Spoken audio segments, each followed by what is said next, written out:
ഇന്ന് നമ്മൾ പോകുന്നത് കേരളക്കാരുടെ പലരുടെയും ഫേവറേറ്റ് ആയിട്ടുള്ള ഒരു സ്ഥലത്തേക്കാണ് കേട്ടോ. അവിടുത്തെ ആളെന്ന് പറഞ്ഞാൽ കുറേ പേർക്ക് ഭയങ്കര ഇഷ്ടമുള്ള ഒരാളായിരിക്കും. അവിടുത്തെ ആംബിയൻസും പിന്നെ ചുമ്മാ അവിടെ പോയി ഇങ്ങനെ ഇരിക്കാനൊക്കെ ഒരുപാട് ഇഷ്ടമുള്ള ആൾക്കാർ കുറേ ഉണ്ടാവും കേട്ടോ. അപ്പം നമ്മൾ പോകുന്നത് ഒരു ശനിയാഴ്ച വൈകുന്നേരമാണ്. പിന്നെ അപ്പോൾ പറഞ്ഞു വരുന്നത് വേറെ എവിടെയല്ല, നമ്മുടെ ഗുരുവായൂരപ്പനെ കാണാൻ വേണ്ടിയിട്ടുള്ള പോക്കാണ്. അപ്പം ബസ്സിനോ ട്രെയിനിനോ പോകാമെന്നുള്ള രീതിക്കാണ് വീട്ടിൽ നിന്ന് ഇറങ്ങിയതെങ്കിലും വണ്ടിയിൽ അങ്ങനെ പോയി തുടങ്ങിയപ്പം ഒരു ഹരം പിടിച്ചു. അങ്ങനെ നമ്മൾ ബൈക്കിൽ തന്നെയാണ് അവിടെ വരെ പോയത്.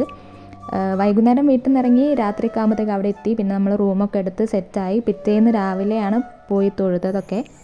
അന്ന് രാത്രി കുറേ ഗുരുവായൂരൊക്കെ റൗണ്ട് അടിച്ച് പിന്നെ ചുമ്മാ ഇരുന്ന് കുറച്ച് വീഡിയോസും ഫോട്ടോസൊക്കെ എടുത്ത് പിന്നെ ഞങ്ങൾ പോയി കിടന്നുറങ്ങി. കുറേ നേരമൊന്നും ഉറങ്ങിയിട്ടില്ല കേട്ടോ, കാരണം സൺഡേ ആയതുകൊണ്ട് തന്നെ നല്ല തിരക്കായിരുന്നു. അപ്പം ലേറ്റായി കഴിഞ്ഞാൽ തൊഴാനുള്ള കാര്യങ്ങളൊക്കെ ലേറ്റാവും. അപ്പോൾ ഞങ്ങൾ നേരത്തെ തന്നെ കിടന്ന് നേരത്തെ തന്നെ എണീറ്റ് പോയി. ബാക്കി കാര്യങ്ങളൊക്കെ, അതായത് സൺഡേ നടന്ന കാര്യങ്ങളൊക്കെ ഞാൻ അടുത്ത വീഡിയോയിലിടാം. ഈ വീഡിയോയിൽ ഇത്രയേ ഉള്ളൂ. അപ്പം നമ്മുടെ വീഡിയോസ് ഇഷ്ടപ്പെടുന്നുണ്ടെങ്കിൽ ലൈക്ക്, ഷെയർ, സബ്സ്ക്രൈബ് മറക്കരുത്.